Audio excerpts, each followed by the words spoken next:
Nuevo orden mundial alien, Lancaster. Los merovingios florecen mientras Roma se derrumba. Usando sus nuevos poderes como Constantino el Grande, ahora se encargó de nombrar al obispo de Roma, subordinando así a la iglesia al gobernante temporal. En 314 eligió a su socio Silvestre como su primer designado.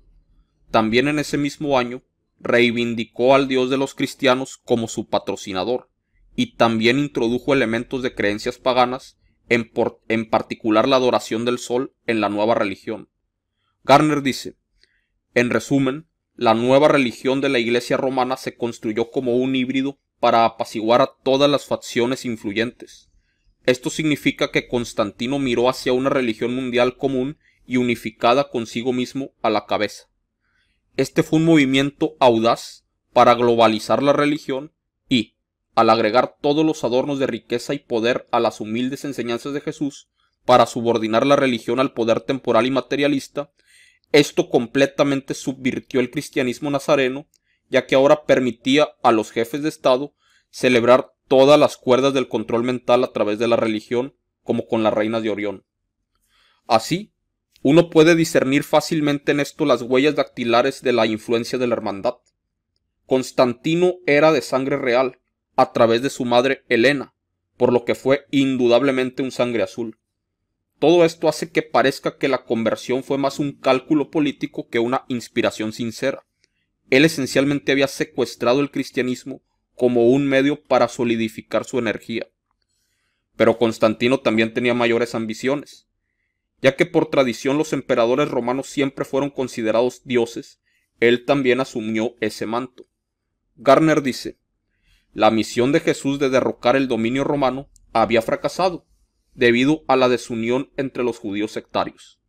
Constantino se aprovechó de este fracaso al sembrar la semilla de una idea. Quizás Jesús no era el esperado Mesías como se percibe. Además, dado que fue el emperador quien había asegurado la libertad de los cristianos dentro del imperio, entonces seguramente su verdadero salvador no fue Jesús, sino Constantino.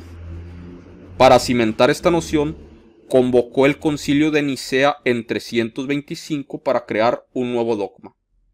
El credo de Nicea fusionó a Dios Padre con Dios Hijo y con el Espíritu Santo, y pasó por alto a Jesús por completo como el Hijo de Dios. El emperador se convirtió ahora en el Mesías. La Trinidad de Dios se convirtió en la base de la nueva ortodoxia de la cristiandad. Así quedó establecido el fundamento teórico del Santo Imperio Romano. Los reyes merovingios observaban una estricta sucesión dinástica y el cristianismo mesiánico derivado de la filosofía de los reyes pescadores y nazarenos, expuesta por María Magdalena y sus descendientes, así como las de James, prevalecieron en los reinos franco y británico. Mientras tanto, después de la muerte de Constantino, los bárbaros invadieron Roma y el gobierno religioso de los obispos y papas se debilitó gravemente. En consecuencia, los obispos romanos conspiraron para absorber los reinos occidentales y someterlos al catolicismo. Su oportunidad llegó en 496, cuando el rey merovingio Clodoveo, que había ampliado el reino franco a través de las muchas victorias de sus ejércitos invencibles, tuvo una conversión en el campo de batalla, tal como la conversión que tuvo Constantino. Después de invocar a Jesús, sus enemigos de repente retrocedieron y se retiraron. Su esposa católica Clotilde aprovechó esto para insistir en su bautismo. El obispo Anastasio de Roma accedió a bautizar a Clodoveo y prometió que él sería el nuevo sucesor de Constantino y que el Santo Imperio Romano ahora se convertiría en merovingio.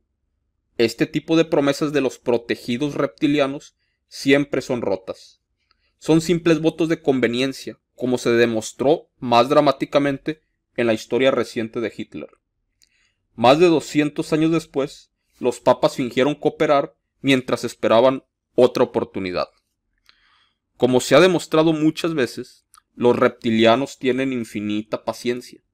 Su oportunidad llegó de nuevo en el siglo VIII. Carlos Martel, el hijo de Pipino, el mayordomo del palacio del rey de los francos, se convirtió en el gran héroe del reino franco al detener las incursiones de los omeyas musulmanes en Francia y finalmente derrotarlos decisivamente en la histórica batalla de Tours en 732. Esto salvó a Europa de la dominación musulmana. De sus 10 hijos, con 2 esposas y un amante, uno de ellos, Pipino el Joven, que llegó a ser conocido como Pipino el Breve, recibió una educación eclesiástica de los monjes de Saint-Denis y permaneció piadoso y simpatizante del papado durante toda su vida. Él también era un formidable líder militar.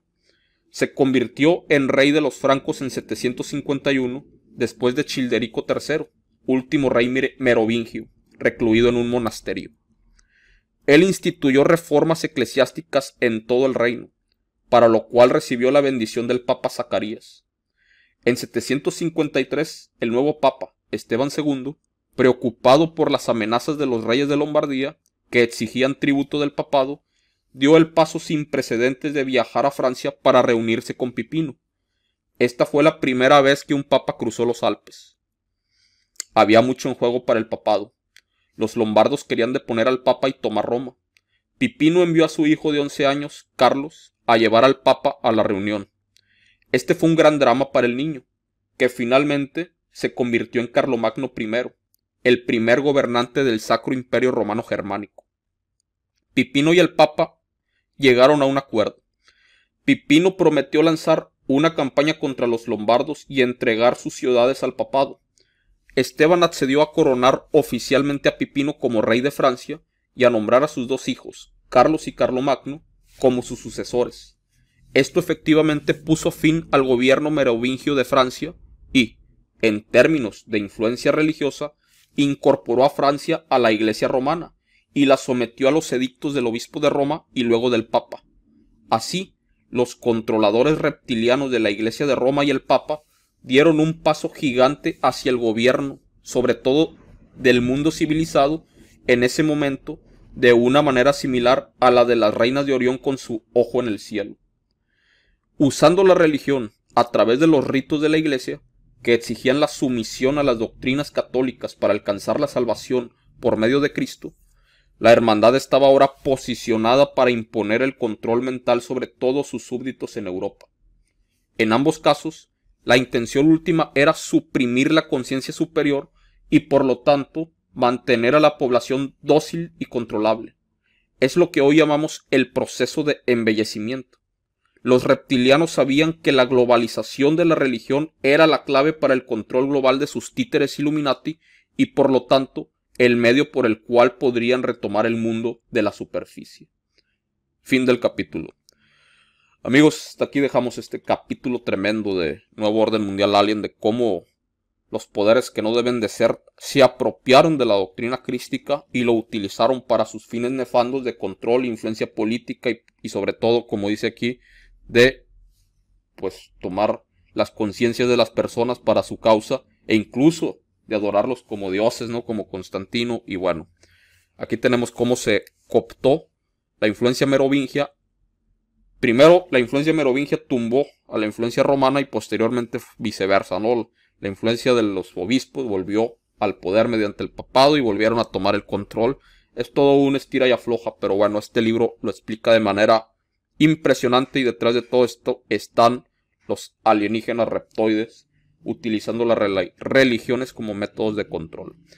Les agradezco su tiempo. Recuerden, estamos en Patreon. Desde $1 al mes pueden apoyarnos a seguir traduciendo y llevándoles estos trabajos para la resistencia. Y agradezco como siempre a mis amigos los patrocinadores y a los suscriptores. Muchísimas gracias por su tiempo y que pasen una excelente tarde.